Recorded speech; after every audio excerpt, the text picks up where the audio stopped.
Welcome back to the deep dive. We take all that source material, the research, the guides, the psych frameworks, and we kind of boil it down into something you can actually use, giving you that shortcut to really being well-informed. Mm-hmm. And today, we are diving into something that's, well, it's everywhere, isn't it? But most people are actually pretty bad at it. It's the answer to that super basic question, how was your day? It really is the background music of conversation, right? Yeah. But the usual answer is fine, busy, okay. They're like saying nothing at all. Exactly. A linguistic shrug, you could say. Yeah, they tell you absolutely zero about how you're really feeling, what you got done, or even what you might need from the other person. So we want to get past that empty exchange. Right. So our mission today is to take that daily check-in, which often feels like just a formality, and turn it into something genuinely usable, a tool for analyzing yourself, connecting with people properly, and even planning ahead. Yep. We're using our sources as a kind of roadmap, a way to stop you being just a passive narrator, just listing stuff that happened, and become what we're calling the thoughtful architect of how you talk about your day. That phrase, thoughtful architect, I think that's really spot on. It means you're not just reciting a list of events, you're actually thinking about them, structuring them, analyzing them on purpose. Right. So this deep dive, it's going to unfold in about 4 main parts. We'll start with the basics, the language of routine. Then we'll get into the social side, the storytelling part. Okay. After that, we add a layer of analysis, really digging into work, energy, stress. And finally, we hit the big picture, using this check-in for connection, tracking progress, and setting up tomorrow. I really like that architecture idea because, if your foundation's weak, you can't build anything meaningful on it. But look, for our audience, they're looking for shortcuts, right? Professional edge. We probably don't need to dwell on basic grammar. No, absolutely not. It's more about the social meaning packed into those everyday routine words. Precisely. Let's frame this section not as like a grammar review, but as setting up the core words you need for these daily chats. Simple present tense, yeah, because it's routine. Right. But the real juice is in the nuances, the little choices you reveal. Okay, so let's kick off with the morning, that whole launch sequence. The sources make a point about the difference between wake up and get up. Why is that more than just splitting hairs about time? Because it's about intention, isn't it? To wake up? Yeah. Well, that just happens. Your brain switches on. But getting up, putting your feet on the floor, that's a choice. That's an act of will. Okay. So if you tell someone, yeah, I woke up around 6:30, but honestly, I didn't actually get up till maybe 7:55, just scrolled on my phone. What you're really saying is something about how you ease into your day, or maybe, about a little lack of discipline right at the start. Oh, yeah, okay, I see that. It adds personality. It gives context to your morning story, even if it's a bit unflattering sometimes. Exactly. It's not just the verb. It's the story behind the verb. The self-management, or maybe the conscious decision to just chill for a bit before facing the day. Right. So you've made the decision. You've gotten up. Now comes the personal care bit. Alarm off, brush teeth, wash face, shower. And here's another one of those subtle points the sources bring up, the shower timing. It actually signals something. Really? How so? Well, think about it. If you say you always shower in the morning, what does that imply? You want to be awake, alert for work, energy. Exactly. You're signaling that you prioritize starting the day sharp and energized. Yeah. But if you consistently shower in the evening... That sounds more like winding down, relaxing before bed, de-stressing. Precisely. It signals a focus on relaxation, on shedding the day's stress before sleep. It's a tiny detail, but it paints a picture about how you manage your energy and your lifestyle. Never thought of it like that. So mentioning my morning shower isn't just a fact. It sort of subtly reinforces I'm trying to be on my game today. It's a choice you're communicating, yeah. Okay, moving on. Breakfast. Food verbs. Right. The sources mention have versus make. Yeah, and this is another great example of communicating through simple word choices. If you say, I have toast, or I have cereal, what does that feel like? Quick, efficient, just getting fuel in. Maybe rushed? Probably. Yeah. Speed, efficiency, getting it done fast. Yeah. But if you tell a colleague, I make coffee and I make eggs. Okay, that sounds more deliberate, like you're investing time. Maybe implies you care more about, quality or health. Exactly. Intentionality. You're committing time and effort. It suggests you value the process, maybe health, maybe just the ritual, over pure speed. It paints a slightly different picture of your morning priorities. It really does. Intentional versus just transactional. Yeah. Okay, so you're dressed, you're fueled up, you leave the house at whatever time. Now we're into the middle of the day, the commute. Yes. and the commute choice. That signals a whole different set of values, constraints, maybe even personality traits. How so? Well, saying I drive my car often implies independence, maybe a longer distance. But it also means you might have that private space for calls or podcasts or just thinking time. Right. Whereas I take the bus or I ride my bike, that could signal anything from environmental awareness to saving money, or maybe it's just practical for where you live. But it also implies a different kind of time, maybe forced reading time or just zoning out time. Less control, perhaps. And the specific verbs matter here. You said, take the bus, drive the car, ride the bike. Yeah, using the correct natural verb just makes the description feel grounded and real. So you arrive at work or maybe school. The key here is keeping the work vocabulary fairly simple, right? Avoid jargon. Definitely. I turn on my computer, I check my email, I have a meeting, I write reports, just enough to give a feel for the activity, not a detailed technical breakdown. Exactly. Or for students, it's the same structure. I go to my classes, I have a lecture, I study in the library, I work on homework. It just provides a clear anchor for what fills your main block of time. And then comes lunch. I have lunch maybe around 1 p.m. This often feels like the first big social signal of the workday. It absolutely can be. And the nuance here is really telling. Do you bring your lunch from home? Which usually suggests saving money, being healthy, maybe dietary needs. All of the above. It signals planning, maybe frugality, maybe health focus, or do you go out for lunch? That feels more social. Or maybe just less organized in the morning, or you need a break from the office. Right. It might signal a desire for social connection, a need for a change of scenery, or perhaps less time or inclination for meal prep. These aren't judgments. They're just data points the listener picks up on, consciously or not. It's fascinating how much context is packed into these simple phrases. Okay, let's move to the evening wind down, signaling the end of the work part of the day, I get home at, and the sources mention using around. Yes. Using around like I get home around 6 p.m.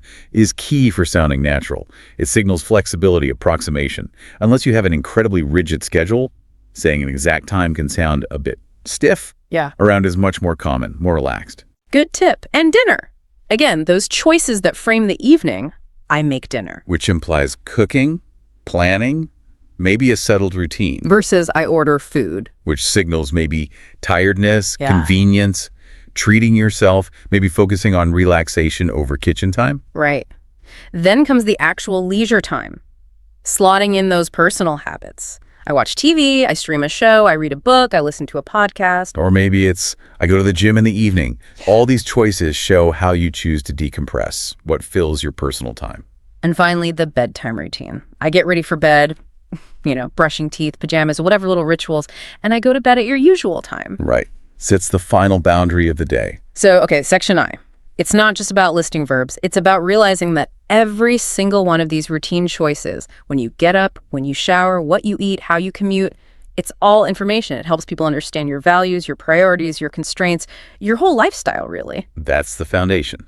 Built with seemingly simple words, but loaded with meaning. Okay, foundation laid. Now let's build on it. We need to get into the actual conversation, the social part. Exactly. Moving from just describing the routine to handling the actual back and forth. Yeah. The social dance.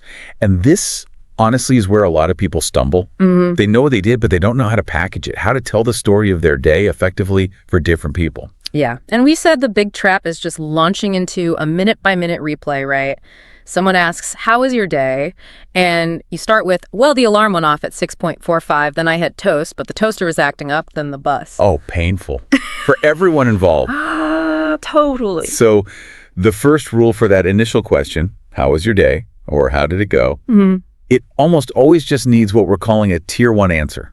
A simple adjective. That's it. Like, good, great, pretty good, fine, okay. Exactly. Keep it simple, keep it brief. It acknowledges the question without overwhelming the listener. What if it was really busy? Is busy a good tier 1? Busy is okay, but it can be a bit of a conversation stopper sometimes.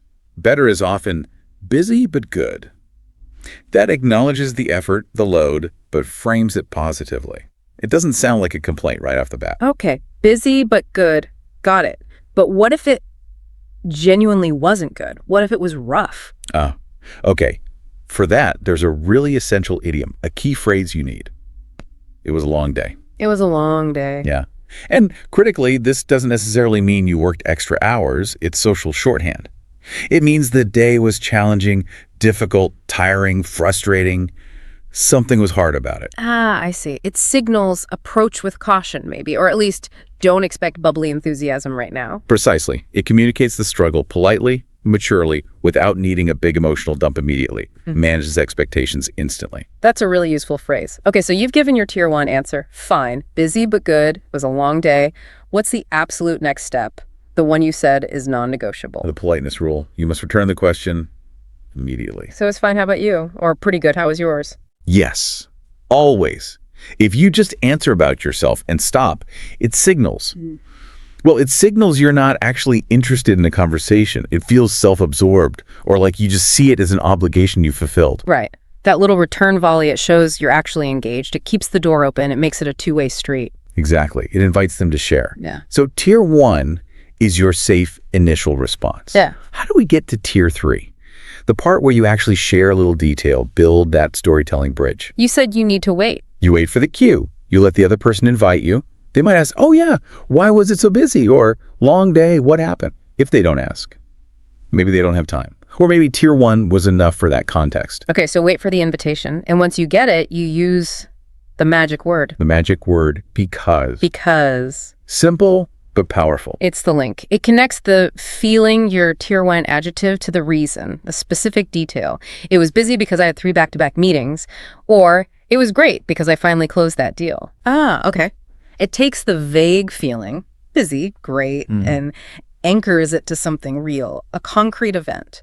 It makes a mini story right there. That's the pivot from just a feeling to a reason. Now, the final layer of sophistication here is realizing who you're talking to. Tier 4, audience and context. Meaning you don't give the same level of detail to everyone. Absolutely not. The detail has to match the relationship. For a stranger, like the checkout clerk. Tier 1, return the question, maybe a quick busy, and you're done. Makes sense. For a colleague. Probably tier 3, a relevant work detail, something they might understand or even relate to. Yeah, long day because we were wrestling with the budget figures for the Miller project. Keep it professional, relevant. Okay. And tier 4. Tier 4 is for the inner circle, close friends, partners, maybe family. This is where you can move beyond just reporting facts or work stuff. This is where you can share the feelings, the personal impact, the emotional download, as the sources sometimes call it. The emotional download. Okay. And doing that properly means shifting our language a bit, right? We talked about the simple present for routines. Right. For routines, I usually make coffee. But for telling the story of today, you need the simple past. I made coffee this morning, but then I spilled it all over my important notes. You're narrating a specific past event. So you need those past tense verbs down, especially the irregular ones. I took the call, I wrote the summary, I went to that awful meeting, I had a breakthrough. Exactly. And you use time markers to anchor it. This morning, around lunchtime, yesterday afternoon, late last night. It makes the story clear and easy to follow. And for that tier 4 conversation, that real connection, it shouldn't just be a list of complaints or a list of wins, right? You need balance, sharing the highs and the lows. Definitely. A good story has texture. So what counts as a high point worth sharing in tier 4? Something specific, a real achievement. Yeah, ideally something tangible or a moment that felt genuinely good. My high point was finally finishing that report that's been hanging over me for weeks. Or, the highlight was getting that really nice email from Sarah after our chat at lunch. It makes the day feel like more than just time passing. It marks progress or connection. Okay, makes sense. And the low points. The frustrations, what kind of things work well there? Again, specifics help. My low point was when the system crashed right before I had to submit the proposal. Or, getting stuck in that pointless 2-hour meeting about budget cuts again. Yeah. But here's the really interesting insight from the research. Yeah. Sharing a low point can actually be more powerful for building connection than sharing a high point. Really? Why do you think that is? When I think about it, sharing a win can sometimes feel a bit like bragging, maybe. Or it might make the other person feel slightly inadequate if they had a bad day. Exactly. Yeah. But sharing a struggle, sharing a vulnerability, that invites empathy. Yeah. Think about it. If you say, the tech failed and I lost an hour of work, what's the listener's likely first reaction? Probably something like, oh no, or that's so frustrating, or I hate when that happens. Right. Instant validation, instant shared feeling. It creates a bond because you trusted them with your frustration and they responded with support. It shows real communicative maturity. You're being real, not just putting on a performance. So the best, most connecting conversations aren't necessarily just the happy ones, they're the honest ones, shared appropriately with the right person, showing the whole emotional landscape of the day. Exactly. That balance proves you're not just operating on the surface. Yeah. And that depth, that willingness to analyze honestly, that leads us perfectly into the next layer, moving beyond what happened and even how it felt, to really analyzing the quality of the day, the analytical layer. Right. This is where we get more precise. We need to stop being lazy with words like busy or tired. They're too vague. We need language that actually diagnoses the kind of day it was. Exactly. If you just tell your boss you were busy, what does that even mean? Were you busy doing important strategic work, or were you just, spinning your wheels? We need language that shows you understand your own work quality and your state of being. Let's start by unpacking busy. Okay, the sources gave us 3 really good idioms to specify the type of busyness. The first one is about feeling like your schedule isn't your own. That's having back-to-back meetings. Using this phrase is gold in professional contexts. Why?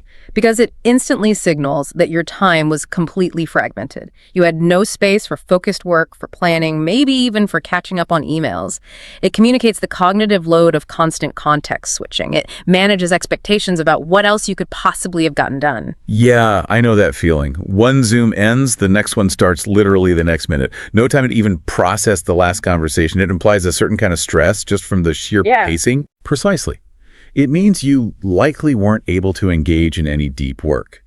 It often indicates a day heavily weighted towards collaboration or reaction rather than focused individual output. Okay, so that's one kind of busy. Externally controlled, fragmented. What about the opposite? The kind of busy that feels amazing, super productive. That's when you were in the zone. This phrase comes from sports psychology, performance studies. Flow state. Exactly. Being in the zone means you hit that state of deep concentration. Distractions fade away, time might feel like it warps a bit, and you're just clicking. You're highly efficient, producing high-quality work, operating at your peak. So saying, I finally got in the zone for a couple of hours this afternoon is actually a way of saying you achieved something significant, right? It implies quality and focus that just saying I was busy working on the report totally misses. Absolutely. It signals high-value activity and deep engagement. Okay. Now, what about the third kind? The busy day where you feel like you worked your tail off but didn't actually move the important stuff forward. The exhausting, chaotic kind of busy. That's the day you spend putting out fires. This is such a classic idiom. It means your day was dominated by unexpected crises, urgent problems, troubleshooting, reacting to immediate demands that weren't part of the plan. That distinction is crucial. If you tell your team lead, sorry, I didn't make progress on the strategy doc. I spent half the day putting out fires with the server issue. It explains why. It communicates that your energy went into reactive maintenance, not proactive progress. And that matters, especially if it happens consistently. A pattern of putting out fires days might signal deeper issues, maybe with processes, resources, or planning. Using the phrase helps diagnose the situation accurately. Wow. Okay, mastering those 3 back-to-back, in the zone, putting out fires gives you incredible precision in describing your workday. But all that work, whatever type it is, affects your energy. It absolutely does. And again, just saying I'm tired is too blunt, too generic. We need to talk about energy rhythms, recognizing patterns, like the super common, very relatable afternoon slump. Oh yeah, that 2 or 3 p.m. dip. After lunch, energy just tanks. Acknowledging that one instantly connects because pretty much everyone feels it sometimes. Right. And understanding your personal energy rhythm is key for self-awareness. Are you fundamentally a morning person or a night owl? And knowing that isn't just a fun fact about yourself, it's actually a strategic tool for scheduling. Totally. If you know you're a morning person, your peak cognitive time is probably early. That's when you should tackle your most complex, demanding tasks, maybe that tricky analysis or creative writing. Between 9 and 11 a.m., perhaps. And if you're a night owl? Then trying to force that deep strategic thinking at 8 a.m. is likely fighting your biology. It's inefficient. You'd schedule more routine, less demanding stuff for the morning, and save your complex, focused work for the afternoon or even evening when your energy naturally peaks. Communicating this understanding shows real self-mastery. So when you hit that slump or just feel mentally stuck, instead of just pushing through inefficiently, the advice is to seek a mental reset. The sources had a good phrase for this. Go for a quick walk to clear my head. Right. And the emphasis is on clear my head. Yes. It's not just about stretching your legs. The goal is cognitive. You're interrupting the mental noise, stopping the rumination cycle, getting a change of perspective. It's a physical action for a mental benefit, allowing you to come back, hopefully fresher, more focused. That makes sense. And that kind of proactive management is vital for dealing with stress, too. Stress often feels vague, but we need better words for it. We do. For that peak stress level, when you feel completely overloaded, like you just can't handle one more thing, the precise word is overwhelmed. Overwhelmed. It communicates hitting a limit. Exactly. Emotional cognitive saturation. Feeling powerless, maybe? But the really skillful communicator often takes it a step further. They connect that feeling to the body. Like you mentioned earlier, saying something like, I feel really overwhelmed and I notice I'm clenching my jaw. Or, yeah, feeling overwhelmed and I can feel a lot of tension in my shoulders today. It makes the invisible stress feel more concrete, more real, and honestly, more relatable. It grounds the abstract feeling. Okay, that's describing the stress. What about managing it? The source is differentiated between de-stress and unwind. What's the nuance there? It feels subtle, but it implies a different approach, a different need. De-stress often suggests you need an active, maybe even intense way to burn off the stress energy. Like hitting the gym hard. Ooh. Going for a run, something physical and forceful. Exactly. It's like you're actively fighting back against the stress. Yeah. Unwind, on the other hand, suggests a gentler, more passive form of relaxation. Like taking a bath, reading a book, listening to calm music. Yes. It's about soothing, restoring, letting go gently. Not fighting, but releasing. So choosing the right verb shows you've actually thought about what kind of relief you need right now. Active versus passive. Restorative versus aggressive relaxation, if you will. Aggressive relaxation. I like that. Okay. And what about trying to manage stress during the day proactively? The concept there is trying to stay centered. This communicates an ongoing effort, not just a reaction. Trying to maintain emotional balance, maybe through mindfulness, deep breaths, quick mental checks, even when things are chaotic around you. It's about maintaining your internal equilibrium. Okay, that covers the tough stuff. But even on hard days, the sources stress the importance of looking for the good, the language of appreciation. Absolutely. A full analysis of the day has to include actively looking for positive moments. A key phrase here is identifying the highlight of my day. And the highlight doesn't have to be some huge win, right? Not at all. It just needs to be a moment you consciously choose to recognize and savor. It could be work-related, like the highlight was finally getting that tricky bit of code to work, or it could be personal and small. Honestly, the highlight was just those 5 quiet minutes I had with my coffee, watching the rain. It's about conscious appreciation, savoring. Okay. How is that different from saying something made my day? Good question. Something that made my day is usually more about an unexpected positive event.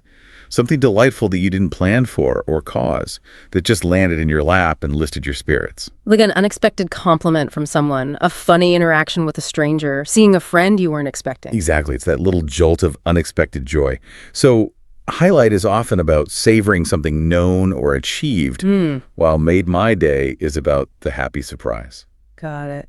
And sharing these moments, the highlights or the things that made your day, it's not just about being positive, is it? It's about gratitude, shifting focus. It's incredibly powerful. It shifts your own focus from what went wrong to what went right. It builds your own emotional intelligence and resilience. And when you share it, it often lifts the listener too. It shows you're actively curating your experience, finding good even when things are tough. That ability to analyze, to find the nuance in busy, to connect feelings to the body, and to consciously appreciate the good, that really sets the stage for the final section, doesn't it? The strategic level. Yes, this is where we elevate the conversation. It's the executive view, if you like. We stop just talking about my day in isolation and start using this daily check-in as like the glue that holds relationships together and connects today's actions to tomorrow's goals. Okay, so moving beyond personal reflection to shared context and future focus, how do we start building that connection more strongly?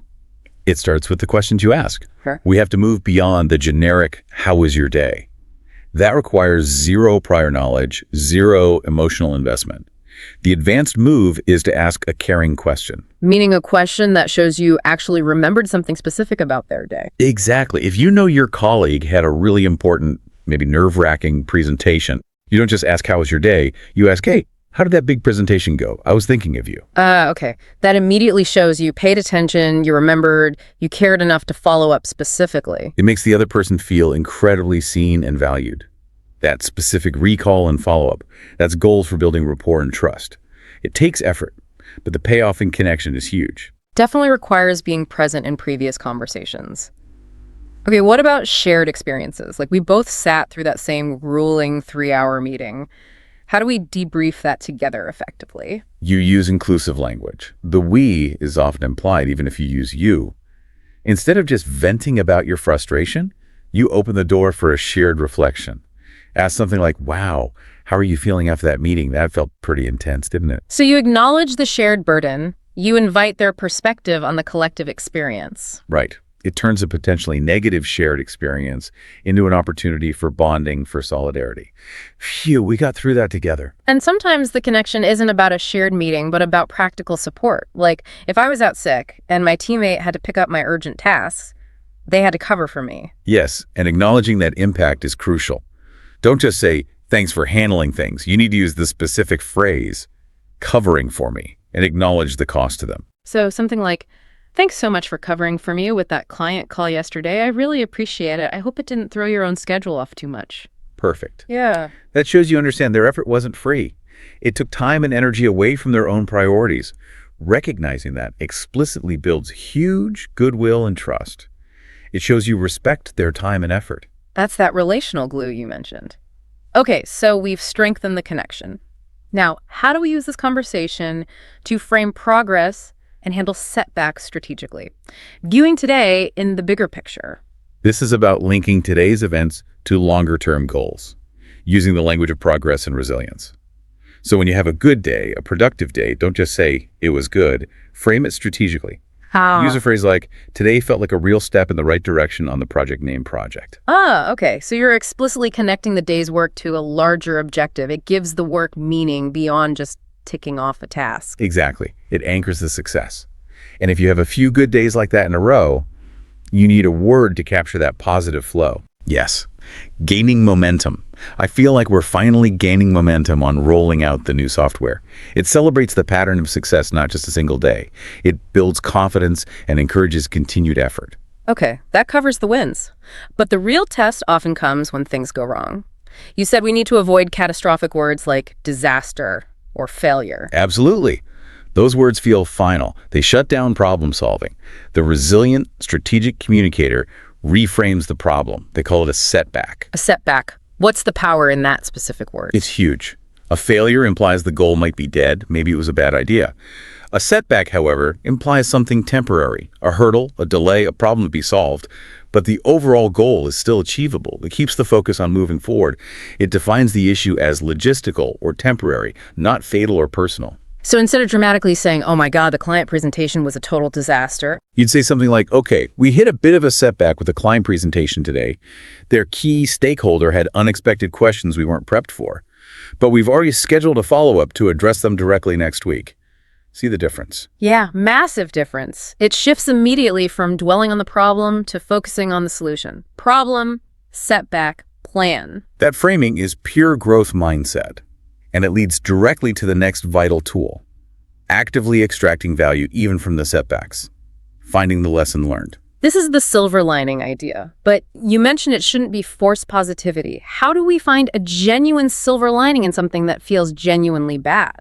By realizing the silver lining often isn't a feeling or even a direct positive outcome. Often, the most valuable silver lining is knowledge. Information you gained because things went wrong, information you wouldn't have had otherwise. Can you give an example? Say I spend all day crafting a detailed proposal, pour my heart into it, and the client rejects it instantly. It feels like a total waste, a failure. Okay, the initial emotional reaction is I wasted my whole day.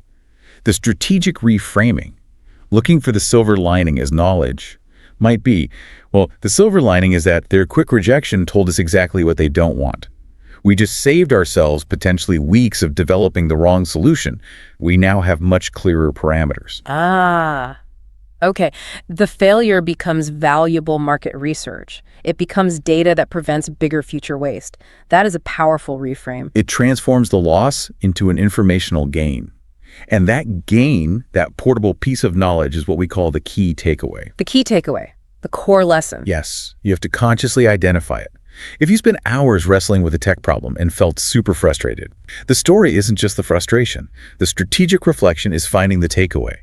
Okay, my key takeaway from that mess is that I need a personal 30-minute rule.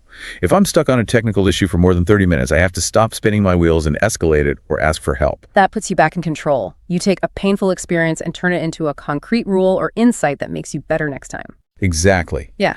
And that reflection, that focus on future improvement, provides the perfect bridge to the final piece. Yeah. Using the daily check-in to actively plan for tomorrow. Right. We need to make today's conversation connect directly to the next 24 hours, shifting from reflection to proactive strategy. And we do that using specific planning language. Instead of just vaguely wondering about tomorrow, you solidify the intention. How? Ask or state, what's the game plan for tomorrow? Game plan. I like that. It sounds active, intentional. It implies strategy, not just reacting. It forces you to actually articulate a plan. Precisely. It shifts the speaker from being a passive recipient of yesterday's events into being the active architect of tomorrow's approach. And if you're the listener, the supportive friend or colleague, you can offer practical help to make that transition smooth. You mentioned offering to help set them up for a better day. Yes. Asking, is there anything we can do tonight to help set you up for success tomorrow? That's fantastic. It's concrete. It moves beyond just saying, hope you have a better day, to offering tangible support. Like maybe helping clear their workspace, prepping lunch together, or even just encouraging an earlier bedtime if they're exhausted. Exactly. Practical preparation based on the day's debrief. Yeah. Now, finally, what about those days that are just awful, truly terrible, where maybe finding a silver lining feels impossible or even inappropriate? Yeah, the days you just want to forget entirely. There's a strategy for that, too. Yeah. It's the ultimate reset. You need to know when to consciously decide to let it go. How do you phrase that? You give yourself or the other person permission to declare the day a write-off. A write-off, like in accounting, acknowledging a loss and moving on. Sort of. Yeah. It means acknowledging it was bad, maybe too bad to even analyze productively right now, and deciding not to dwell on it. And then crucially, you choose to hit the reset button. Hit the reset button. That sounds incredibly empowering, actually. It is. It's a conscious choice. Yeah. You're saying, okay, today was terrible. It's a write-off. I'm not going to keep replaying it or let it poison my evening or tomorrow. I am hitting the reset button now. You draw a line. You actively choose to stop the negative spillover. Exactly. You take control of the narrative by deciding not to narrate that particular disaster anymore. You consciously close that chapter and decide to start fresh tomorrow with a clean slate, zero emotional baggage from the write-off day. That level of self-management, knowing when to analyze and when to just reset, that's really advanced. Wow. This has been, well, much more than just talking about how your day was. We went from just describing the basic routine. Yeah, the foundation. Through understanding the rules of the social dance, the different tiers of sharing. Adding that analytical layer, really dissecting busyness, energy, stress. And then ending up here with this really strategic view. Using the conversation for connection, tracking progress, building resilience, and even planning the next day. Exactly. It's like moving from just knowing the rules of chess pieces to actually thinking about the whole game strategy. Yeah. You've got the tools now to articulate your experience, manage it better, and use it constructively. So the big takeaway for everyone listening is that if you start consciously using this kind of language, asking caring questions, talking about setbacks, not failures, finding the key takeaway, knowing when to hit reset, that simple everyday question, how is your day, transforms. It really does. It stops being this empty ritual and becomes a genuine moment for connection, for self-understanding, for real growth, personally and professionally. You actually gain control over how you frame your own life day by day. You're not just passively experiencing your day, you're actively interpreting it, shaping the narrative, and learning from it. You become the architect. Right. So the final thought, the challenge maybe we want to leave you with is this. We talked a lot about routine today, but let's be honest. Sometimes the best stories, the most interesting moments happen when the routine breaks. The unexpected thing. The anomaly. So your challenge for tonight, or maybe tomorrow, isn't just to give a standard report of your day. Try to find one specific thing that happened that was different from your usual pattern. Yeah, pinpoint that unexpected moment, that deviation. Was it good? Bad? Weird? Use the past tense, describe it clearly, attach an emotion to it. Were you in the zone when it happened? Did it make you feel overwhelmed? Was it the highlight? And then share that specific story. Use the language we talked about. Maybe it was a setback. Maybe it had a key takeaway. Maybe it just made your day. Because sharing those specific, unexpected, emotionally resonant moments, that's often where the deepest connection happens. moving beyond routine into the real texture of life. So go try it. Aim for a conversation tonight that feels like a real connection, not just another transaction. Great stuff. We'll catch you next time for another deep dive.